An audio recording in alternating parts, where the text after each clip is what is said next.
If you feel you have what it takes to be awarded as the best in the business, here is your chance to apply. Head on over to our website, download the form and apply. If you face any troubles when applying or feel the need to get in touch with us directly, email us, call us, tweet at me directly at Sunanda_J or join our Facebook group.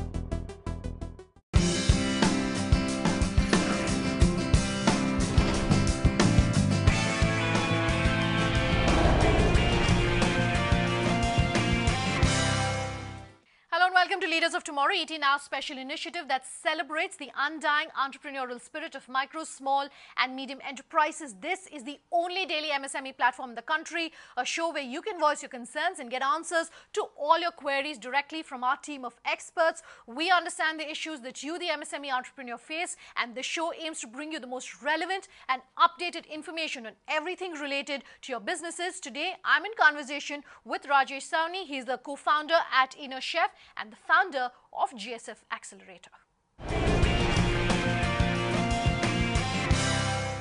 Rajesh, thank you very much for speaking with us here on the Leaders of Tomorrow. Let's start by talking about GSF Accelerator. You help us, startups. You help them by mentoring them. You help them by networking, and you also help them raise funds. I want to discuss each of those in detail. First up, let's talk about networking. How crucial is it for entrepreneurs, and what are some of the tips that you think our viewers and entrepreneurs should keep in mind? See, GSF started in 2012. We have funded now 45 plus startups, and over 100 founders have gone through our platform. I think as startups come into being, one of the most crucial area is to create visibility and create business opportunities. Startups depend on and for that networking is very crucial. Networking is required to open new doors to new clients. Networking is also important to hire initial set of employees and co-founders. And finally, building a good brand and networking is also important to raise funding. So, a founder of a startup has to be multitasking. As I say, he's a hustler, he's a hacker all the time. And in modern context and time, he has to network to attract talent, he has to network to build new business relationship, and he also has to network to attract finance in his company. Let's talk about some of the biggest networking mistakes that you have seen, when you're working with startups, and what advice you would have.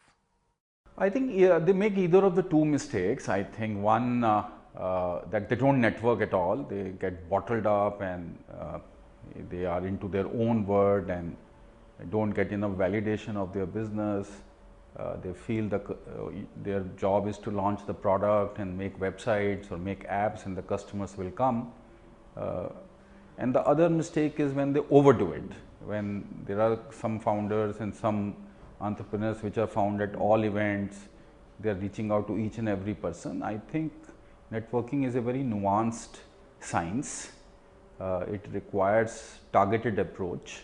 You should be meaningfully meeting and conducting your business. Let's talk about mentoring, Rajesh. It is clearly crucial. How crucial is it, in your opinion, for entrepreneurs?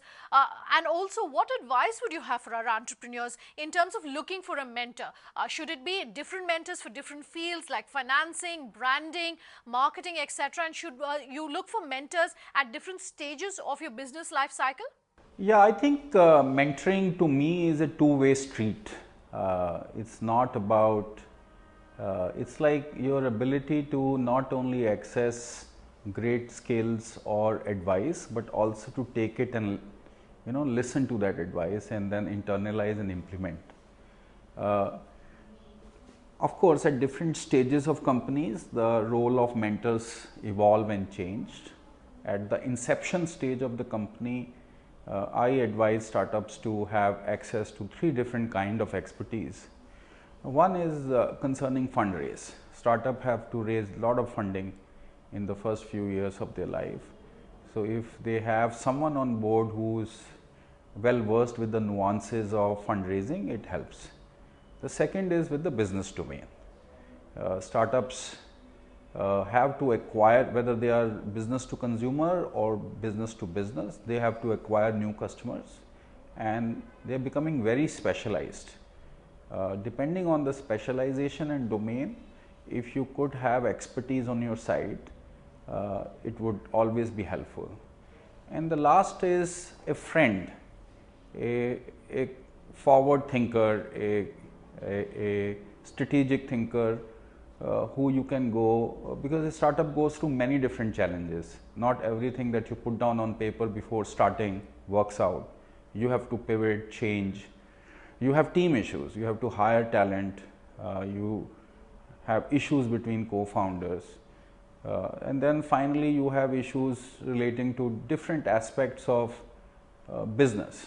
So if you have someone who's seasoned, who has gone through different business cycles, who's hired and fired people, someone who you can trust and open your heart to, is another kind of mentor you can have on your side.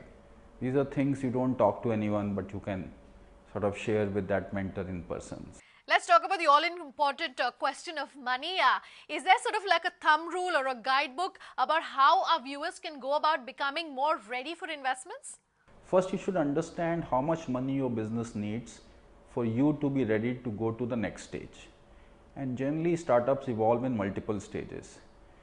In first phase, you need to start with either in a bootstrap phase or family funding, or what we call friends and family funding. That's where you're validating your basic idea into a product or into some kind of proposition that customers will buy into. This phase usually lasts 6 months to 9 months, and the funding in this phase runs from few lakhs to up to 1 crore in Indian context.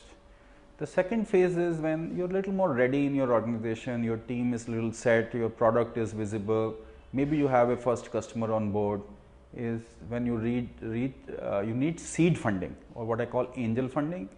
These are a set of people who may or may not know you, but you pitch your idea to them, and typically this amount in Indian context is from 50 lakhs to 5 crores. And mostly it is done in sort of collaborative format. Rarely all the capital is provided by one angel. There will be about 5 to 15 people who will contribute capital to you in this round. And that's where you need to articulate your deck, your pitch very sharply. And it is no longer just an idea. At this stage, it is more than an idea. It is a product. It is a definition of market. It's an enlargement of vision. From that stage, which usually lasts 12 months to 18 months, you should typically be ready for what I call Series A or venture money. This venture money typically in Indian context is 1 million to 5 million, and at that stage you have to pitch to institutional investors, mostly VCs. And VCs like companies that are showing evidence of fast growth, which are showing an exceptional product, and which are showing evidence of product market fit. So it is no longer just the team now. At that stage, your pitch again needs to change. Your deck needs to reflect your readiness to absorb that capital and grow. Beyond that stage, you come to a Series B stage. That means at that stage is essentially you need capital to grow. You have validated all other aspects of your business. Now you're going to investors and saying, you know, typically that funding in Indian context is 5 million to 20 million. And you're saying, hey, I validated my business idea. Here is the proof that it works. I'm already attracting strong customer traction, but should I get this access to growth capital, I can accelerate my journey. And beyond that, I think it's the matter of vision. So depending on where you are in your journey, you need to target the investors. Different investors have different expectations of returns and also the kind of companies they want to meet. So there is no point for a bootstrap company to go to VC, and there is no point for a company which actually be raising angel or seed round to go and start pitching itself to Series B growth stage investors. So that many times young entrepreneurs don't understand that nuance, and I think that's a matter of market evolution. I was asking you previously about some of the biggest mistakes that you see entrepreneurs make when it comes to networking. Have you seen any mistakes when it comes to fundraising, and therefore what advice you would have for our viewers about how they can possibly avoid those pitfalls? I think few. I think first and foremost, one mistake is you pitch to the wrong investor. While you people over pitch in many ways, you should not be pitching to Series B investor when you actually are seed stage company. So selection of the investor is very important for you to get the right response.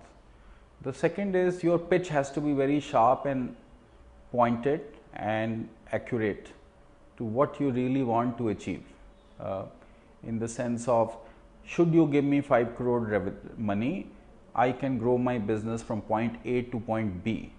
That articulation is, in most startups case, is either fuzzy or not very sharp, and good investors want to see that articulation.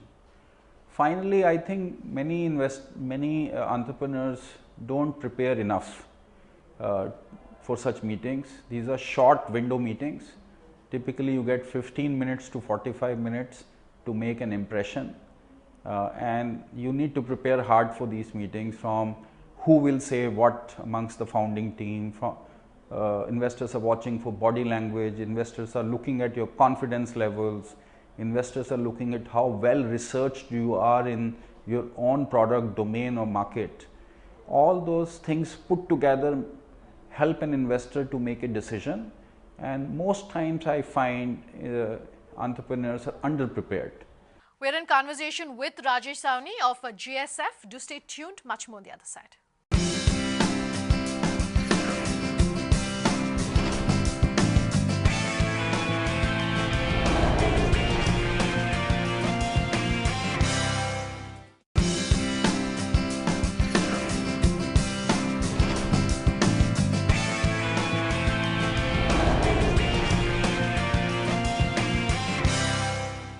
Welcome back. You're with us here on the Leaders of Tomorrow, and I'm in conversation with Rajesh Sawhney of GSF. Rajesh, I want to talk about your own entrepreneurial journey. You've turned entrepreneur yourself. Talk to us about what that experience has been like. I'm an unusual case. I've started my own thing when I was 45. I started building GSF as now country's leading accelerator, stroke mentoring investing platform. A year and a half back, I teamed up with a couple of other co-founders, Bal and Sanjeev, to launch InnerChef. It's been an exciting journey. It's into a space called food tech. Our company is called InnerChef.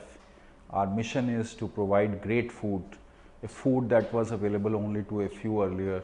We want to provide that food in the hands of millions at affordable prices and accessible at the time and point of their choice, place of their choice. So we are on a fantastic journey.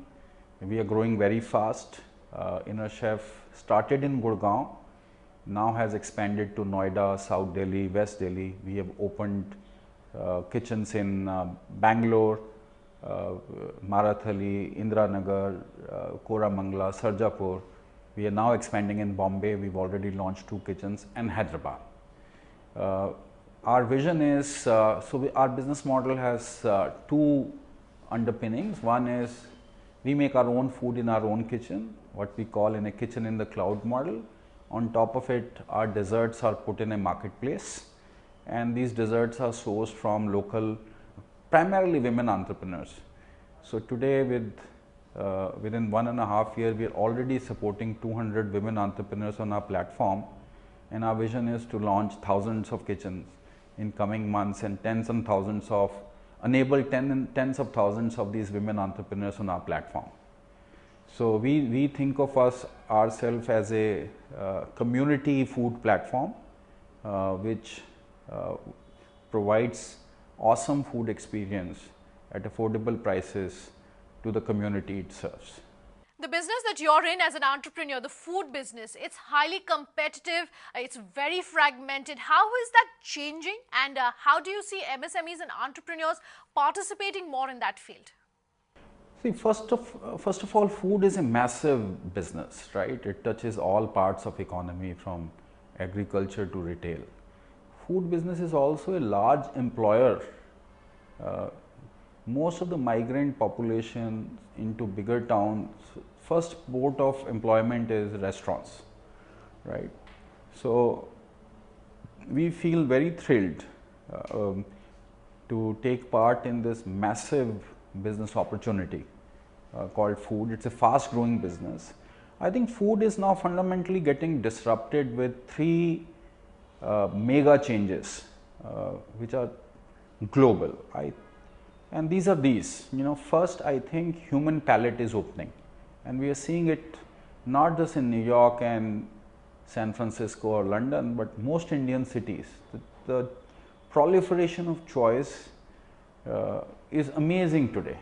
And if you look at younger generation, they are now leaving the comfort of their native food and enjoying different kind of foods. So this is what I call opening of human food palate. And InnoChef is a brand that serves that emerging palate. I think second opportunity is that the middle class and upper middle class today is becoming conscious of what they eat. They're becoming more aware. They want good food, and they're moving away from, in my view, from quick service format kind of a food to they want to experience a little better quality, have more experience.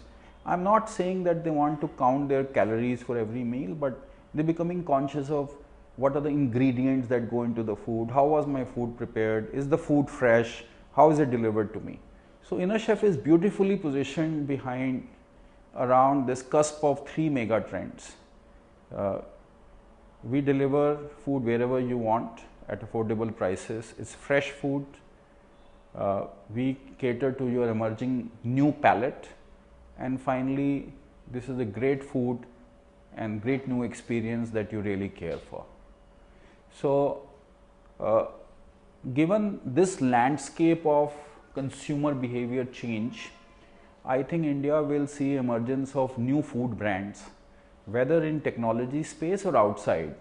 So once again, at InnoChef we are massively excited about this opportunity that lies ahead of us.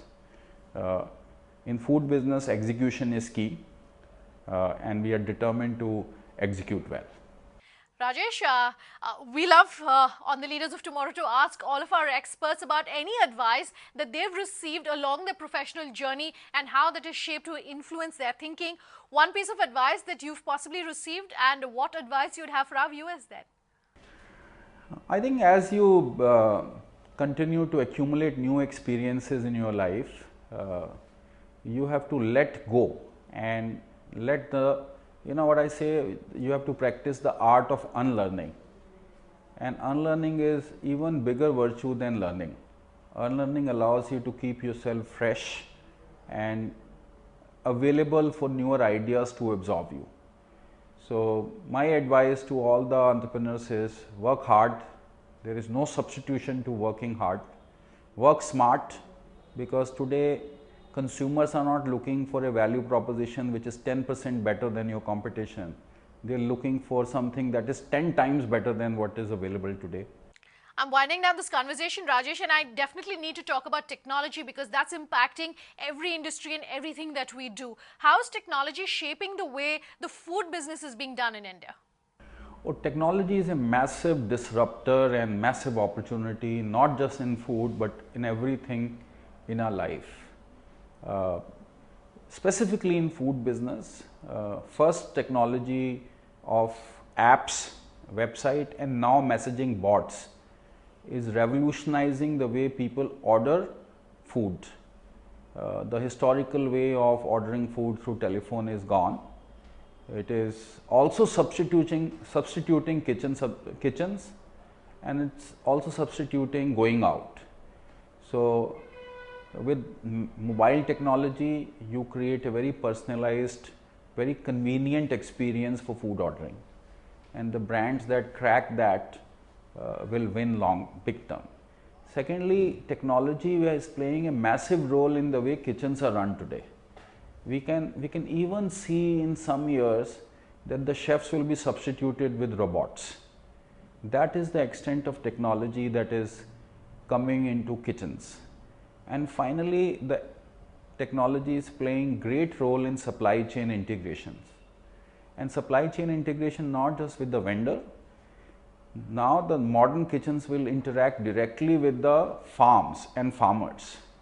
And that's where the next generation of supply chain revolution will happen, with what I call agri-tech integrations and supply chain technologies that are coming, cold storage.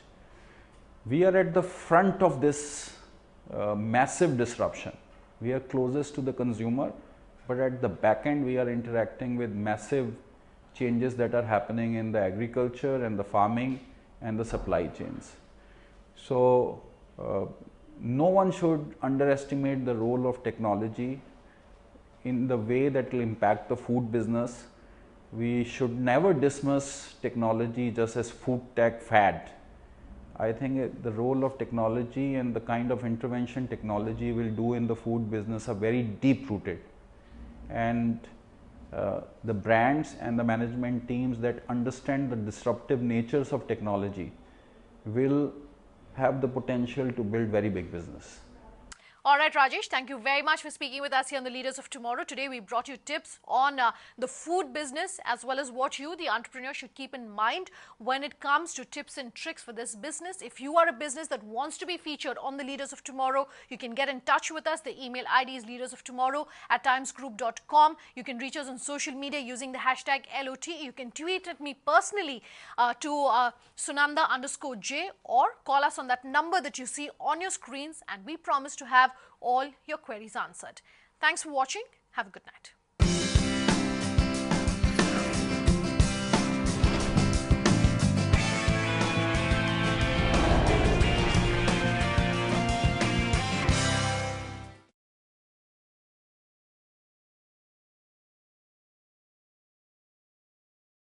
If you feel you have what it takes to be awarded as the best in the business, here is your chance to apply.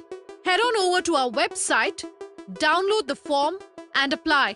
If you face any troubles when applying or feel the need to get in touch with us directly, email us, call us, tweet at me directly at Sunanda_J, or join our Facebook group.